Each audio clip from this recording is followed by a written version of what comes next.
Back to my channel amazing Amrita. दोस्तों, इसके पहले मैंने एक वीडियो बनाई थी जिसमें हमने आपको मार्केट पढ़ाया था, उसके फॉर्म ऑफ टाइप्स पढ़ाया था कि मार्केट कितने टाइप्स के होते हैं, उनके प्लेसेस क्या क्या होते हैं। तो एक बार मैं आपको रिवाइज कर देती हूँ कि मार्केट जो होते हैं ना वो 3 टाइप्स के होते हैं। एक तो लोकल मार्केट, दूसरा नेशनल मार्केट और तीसरा इंटरनेशनल मार्केट। ठीक है। और मार्केट जो होते हैं ना वो टाइप्स उसके जो होते हैं वो 4 टाइप्स होते हैं। एक तो वेरी शॉर्ट पीरियड, एक लॉन्ग शॉर्ट पीरियड, एक लॉन्ग पीरियड और एक वेरी लॉन्ग पीरियड। ठीक है, ऐसे टाइप के मार्केट होते हैं। लेकिन जब हम मार्केट में जाते हैं तो हमारे साथ कंपटीशन भी होता है। ठीक है, कंपटीशन होता है। ठीक है, तो कंपटीशन जो होता है वो कितने टाइप के होते हैं? कंपटीशन जो होते हैं वो 2 टाइप के होते हैं। तो आज के इस वीडियो में हम यही जानेंगे कि जो कंपटीशन होता है वो कितने टाइप का होता है और उसमें क्या क्या चीज़ आता है। तो जब भी कभी हम अपना बिजनेस कर रहे हैं, इन्वेस्टमेंट कर रहे हैं या फिर कोई जॉब भी कर रहे हैं तो हमें किन किस चीज़ों बातों का ध्यान रखना होगा, किस किस समय पर हमें अपग्रेड करना होगा, कैसे कैसे हमें अपने बिजनेस को, अपने स्किल को, अपने आप को अपग्रेड करके आगे बढ़ाना होगा। तो लेट्स स्टार्ट टुडे वीडियो।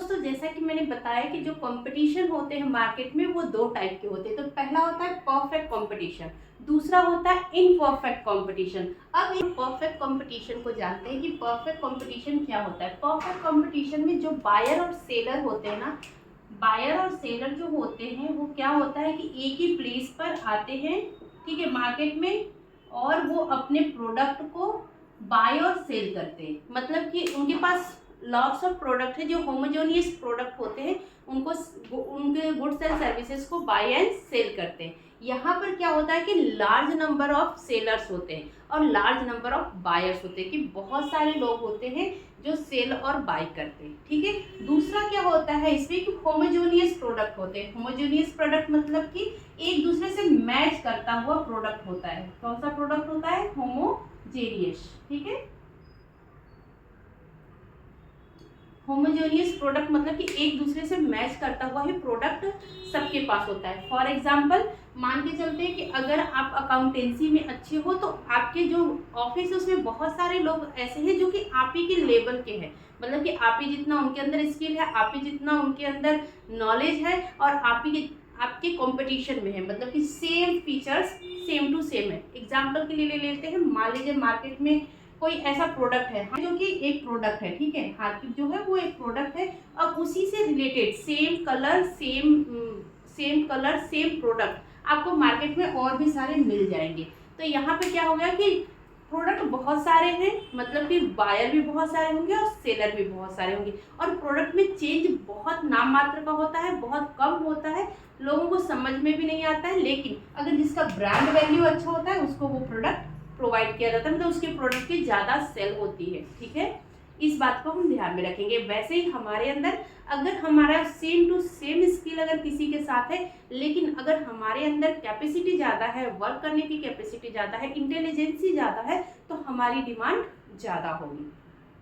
उसके साथ साथ जब भी कभी इस मार्केट में हम परफेक्ट कंपटीशन वाले मार्केट में जाते हैं तो यहाँ पर क्या होता है कि हमारा फ्री एग्जिट और फ्री एंट्री होता है। यहाँ पर कोई भी चार्ज हमें पे नहीं करना होता है। हमारा फ्री एग्जिट और फ्री एंट्री होता है। कौन से मार्केट में? परफेक्ट कंपटीशन वाले मार्केट में।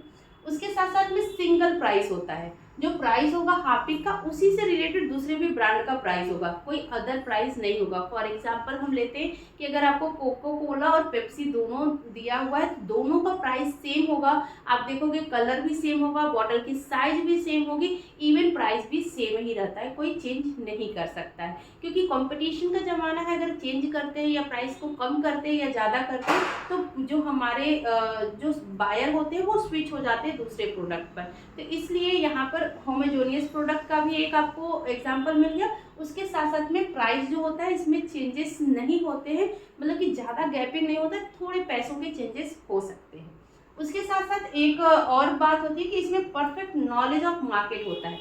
इस मार्केट में अगर कोई जाता है परफेक्ट कंपटीशन वाले मार्केट में तो उसको उस मार्केट का पूरा परफेक्ट नॉलेज होना चाहिए कि हमें कौन सा प्रोडक्ट कहाँ और कब कैसे सेल करना है। विदाउट दिस नॉलेज अगर आप परफेक्ट कंपटीशन वाले मार्केट में जाते हो तो यहाँ पर आपका क्या होता है कि प्रोडक्ट सेल नहीं होगा और आपको बहुत सारा लॉस हो सकता है। जब भी कभी आप ऑफिस में जॉब करने जा रहे हो, आपको पता है कि उस सीट के लिए बहुत सारे लोग आए हुए हैं आपके कंपटीशन में एग्जाम देने के लिए, तो अगर उस सीट के लिए आपके पास परफेक्ट पूरा नॉलेज नहीं है तो आपका वहाँ पे सिलेक्शन नहीं होगा। ऐसे ही इस मार्केट में होता है, परफेक्ट कंपटीशन मार्केट में, कि अगर आपको उस मार्केट के बारे में पूरी नॉलेज नहीं है तो वहाँ पर आपका काम सही से नहीं होगा। तो फर्स्ट ऑफ ऑल किसी भी मार्केट में, किसी भी कॉम्पिटिटिव मार्केट में जाने से पहले पूरा नॉलेज लेना चाहिए। जैसे कि आजकल बहुत सारे लोग हैं जो इन्वेस्टिंग बिजनेस में इन्वेस्ट कर रहे हैं या फिर थोड़ा घर से ही इन्वेस्ट कर रहे हैं, बट उनके पास नॉलेज नहीं होने की वजह से बहुत जगह लॉस भी कर लेते हैं।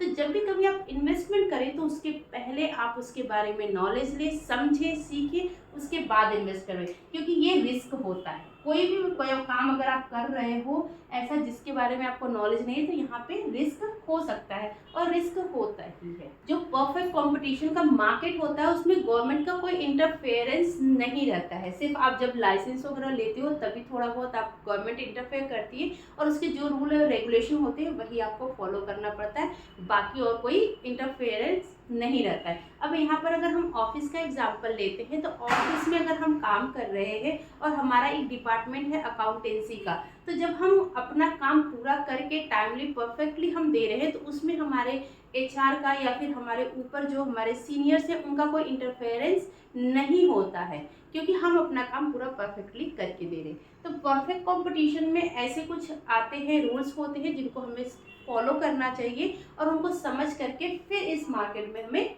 जाना चाहिए। जब भी हम कभी मार्केट में जाते हैं तो हमें किन किन बातों का ध्यान रखना चाहिए? 3 बातों का बहुत अच्छे से ध्यान रखना चाहिए कि आप जिस भी प्रोडक्ट के बारे में आप मार्केट में सेल या परचेज करने जा रहे हो उसका पूरा नॉलेज होना चाहिए, उसकी प्राइसिंग बहुत अच्छी होनी चाहिए, मतलब कि मार्केट में एग्जिस्ट करने वाला प्राइसिंग होना चाहिए, और उसके साथ साथ आपको ये भी पता होना चाहिए कि इस प्रोडक्ट की डिमांड कितनी है। ठीक है दोस्तों, अब हम आगे पढ़ेंगे इनपरफेक्ट कंपटीशन।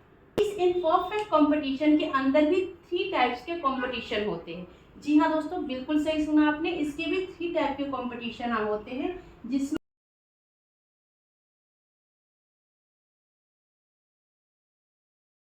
कंपटीशन होते हैं। अब हम इन तीनों को बहुत ही अच्छे से डिटेल में पढ़ेंगे।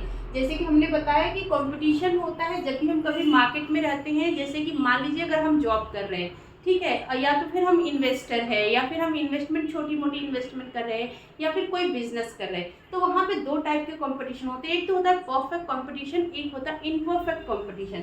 इनपरफेक्ट कंपटीशन के आगे भी 3 टाइप्स के कंपटीशन होते हैं, मतलब एक मोनोपोली होता है, एक ओलिगोपोली होता है, मोनोपोलिस्टिक कंपटीशन होता है। ये तीनों कंपटीशन होते हैं। अगर मैं मोनोपोली कंपटीशन की बात करती हूँ तो जो मोनोपोली कंपटीशन होता है उसके भी पार्ट्स होते हैं। ठीक है, उसमें क्या होता है ना कि किसी एक की अधिवक्ता होती है। मान लीजिए कि ऑफिस में अगर आपका कोई एचआर है, ठीक है, वो ओनली एक पर्सन होता है जो एचआर होता है, तो वो अपनी धौंस जमाता है, अपने आप को ज़्यादा दिखाता है। ठीक है, तो अगर कहीं भी कोई भी पोजीशन पर कोई एक व्यक्ति सब बैठा रहता है तो वो उसकी जो है कि रौब रहती है, वो ज़्यादा अपनी मर्जी करता है, उसको बोलते हैं मोनोपोली। ठीक है, या फिर हम ऐसे मान लेते हैं, एक एग्जांपल लेते हैं कि रेलवे है, जो इंडियन रेलवे है उसमें क्या है, मोनोपोली कंपटीशन है, मतलब उसमें कोई और नहीं है, सिर्फ इंडियन रेलवे जो है उसमें रेलवे में कौन है, आईआरसीटीसी है और कोई भी नहीं है। ठीक है, तो आईआरसीटीसी जब भी चाहती है अपने हिसाब से रेट डाउन और अप कर लेती है। जब जैसे कि आप सबको पता था कि पहले बच्चों के टिकट हाफ मिलते थे और सीनियर सिटीजन को भी छूट मिलता था, लेकिन कोविड के बाद आईआरसीटीसी ने बंद कर दिया। क्यों? क्योंकि ये मोनोपोली है। अगर यही ओलिगोपोली होता, मतलब कि रेलवे में बहुत सारे पार्ट्स रेलवे के होते हैं और बहुत सारे कॉम्पिटिटर होते हैं इनके, तो इनका ये चीज़ नहीं चलता, क्योंकि किसी एक ने अगर प्राइस कम किया तो दूसरा भी कम करता ही करता, ऐसा होता है। इसको मैं और डिटेल में आपको बताऊंगी। दूसरा होता है ओलिगोपोली, मतलब कि होता है ना कि जो ओलिगोपोली होता है इसमें होता है कि आपसे ही रिलेटेड, आपके जैसे ही प्रोडक्ट बहुत सारे लोगों के पास होता है। जैसे आपके पास जो स्किल है वही किसी और के पास भी स्किल है, लेकिन जिसका सबसे अच्छा स्किल रहेगा उसके लिए सबसे अच्छा प्राइस मिलेगा, सबसे अच्छा सैलरी मिलेगा। ये उसी तरीके से ये होता है ओलिगोपोली, इसको भी हम डिटेल में समझेंगे। और एक जो मैंने बताया था मोनोपोलिस्टिक कंपटीशन, इसको भी हम अच्छे से समझेंगे। तो लेट्स स्टार्ट। पहले हम जानते हैं मोनोपोली को अच्छे से। तो जैसा कि मैंने पहले भी बताया था कि मोनोपोली का मतलब होता है कि किसी एक पर्सन के हाथ में सारा कंट्रोल होना। कोई एक पर्सन है जिसके हाथ में सारा कंट्रोल है तो उसको हम बोलते हैं मोनोपोली। ठीक है, किसी एक की मोनोपोली चल रही है। आप देखोगे चाहे वो इकोनॉमिक्स हमारी हो, हमारे देश की इकोनॉमिक हो, या घर की इकोनॉमी हो, या फिर हमारे मार्केट की इकोनॉमी, अगर किसी एक बंदे के हाथ में रहती है तो इकोनॉमी खराब हो जाती है। तो मोनोपोलिस्टिक मार्केट जो होता है ना, वो यही होता है कि किसी एक ही, मतलब उस मार्केट का कोई एक ही बादशाह है और कोई उस मार्केट में नहीं है। जैसा कि मैंने एग्जांपल दिया था आईआरसीटीसी का, वैसे एक दो और एग्जांपल मैं आप लोगों के साथ शेयर करती हूँ। तो इसमें क्या होता है, पहला तो सिंगल पर्सन हैंडल करता है सब कुछ। ठीक है, सिंगल पर्सन ही हैंडल करता है। दूसरे क्या होता है कि उसमें कोई भी क्लोज सब्स्टिट्यूट नहीं रहता है, कोई भी सब्स्टिट्यूट नहीं है। जब सब्स्टिट्यूट नहीं है तो आपको मतलब कि वही प्रोडक्ट आपको लेना ही पड़ेगा। उसके साथ साथ इसमें क्या होता है कि प्राइस भी वो लोग अपने हिसाब से बढ़ा घटा सकते हैं। मैंने एग्जांपल दिया था इंडियन रेलवे का, आईआरसीटीसी का, आपको ध्यान में होगा। ठीक है, उसके साथ साथ और बैरियर्स ऑफ एंट्री होती है, मतलब कि वहाँ पर किसी को एंट्री जल्दी से नहीं मिलती है। अगर आप चाहो कि आप इंडियन रेलवे के साथ कोलैब करके काम कर सको तो वो बहुत ही टफ होता है, उसमें जल्दी से एंट्री नहीं मिलती है। फिर उसके साथ साथ अगर हम देखते हैं तो कंप्लीट कंट्रोल जो होता है ना, वो किसी एक के हाथ में होता है। कंट्रोलिंग मार्केट ये होती है। कौन सा मार्केट होती है? कंट्रोलिंग, मतलब कि आपके हाथ में कोई कंट्रोल नहीं रहेगा, जो एक सिंगल पर्सन है उसी के हाथ में सारा कंट्रोल रहता है।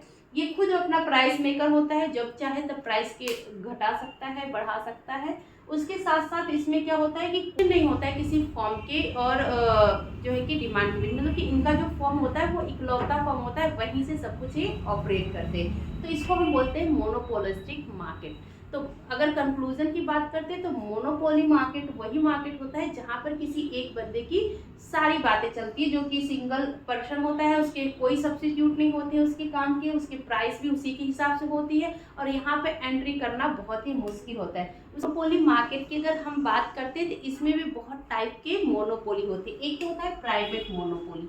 ठीक है दोस्तों, प्राइवेट मोनोपोली की अगर हम बात करते हैं तो यहाँ पर हम एग्जांपल ले सकते हैं टाटा ग्रुप ऑफ कंपनी की, क्योंकि टाटा ग्रुप ऑफ कंपनी जो क्या है वो प्राइवेट मोनोपोली है। उसका मतलब कि टाटा में कोई और अपना काम नहीं करवा सकता है, टाटा में कोई और उसका हक नहीं ले सकता है। टाटा क्या है, अकेला अपना देखता है, उसमें किसी और का कुछ नहीं है। तो यहाँ पे टाटा क्या हो गया, एक प्राइवेट मोनोपोली मार्केट है टाटा का।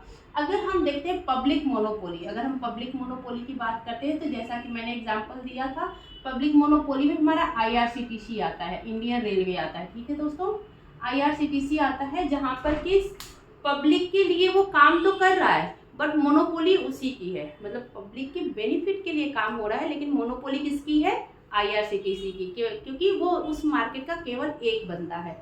उसके साथ साथ अगर हम बात करते हैं लीगल मोनोपोली की, अगर हम लीगल मोनोपोली की बात कर रहे हैं तो यहाँ पर क्या होता है, कोई भी ऐसा ब्रांड या कंपनी जिसके प्रोडक्ट का कॉपीराइट कोई नहीं ले सकता है। एग्जांपल के लिए अगर हम लेते हैं अमूल, जो अमूल दूध आता है या अमूल के जो प्रोडक्ट आते हैं उसी से रिलेटेड, मतलब उसी की तरह पैकेजिंग, उसी की तरह बहुत कुछ मैच करता हुआ लोग मार्केट में ला सकते हैं, लेकिन उसका पेटेंट जो है, जो नाम है और उनका जो लोगो है उसको कोई और नहीं ले सकता है, क्योंकि यहाँ पे कॉपीराइट क्लेम हो जाएगा। तो एक लीगल तरीके से भी ये मोनोपोलिस्टिक मार्केट, जो मोनोपोली मार्केट है, ये काम करती है। सो दोस्तों, आज मैंने सिर्फ मोनोपोली को बताया है क्योंकि ये टॉपिक बहुत बड़ा है कि जो इम्परफेक्ट कंपटीशन मार्केट होता है वो बहुत बड़ा है, और मैंने मोनोपोली मार्केट के बारे में बताया है। आगे के वीडियो में मैं ओलिगोपोली और मोनोपोलिस्टिक मार्केट दोनों के बारे में मैं बताऊंगी। तो आज के लिए बस इतना ही। ये वीडियो आपको कैसी लगी, इसमें आपको कितना नॉलेज मिला, ये मुझे आप जरूर शेयर कीजिएगा। मिलेंगे नेक्स्ट वीडियो में, तब तक के लिए धन्यवाद। जय हिंद।